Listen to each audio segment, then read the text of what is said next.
ఉండగా ఆయన పక్కనే మాత పార్వతీదేవి, చుట్టూ నంది, భూతగణాలు నిశ్శబ్దంగా నిలబడి ఉన్నారు. అప్పుడే పార్వతీదేవి ఆ పరమేశ్వరుడిని చూసి, ప్రభూ, నా మనస్సులో చాలా కాలంగా ఒక సందేహం నన్ను వెంటాడుతోంది.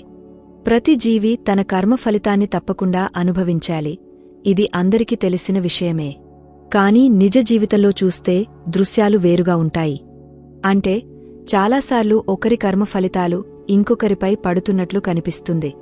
ఉదాహరణకి, భర్త చేసిన తప్పు భార్యమీద పడుతుంది, తల్లిదండ్రులు చేసిన పాపం పిల్లలపై ప్రభావం చూపుతుంది. కొన్నిసార్లు పిల్లలు చేసిన తప్పు వలన తల్లిదండ్రులు కష్టాలు పడతారు. ఇలా ఎందుకు జరుగుతుంది? ఒకరి కర్మ ఇంకొకరి జీవితాన్ని ఎలా తాకుతుంది స్వామీ?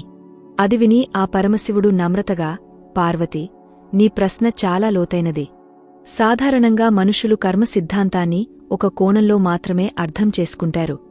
అంటే నేను ఏ పని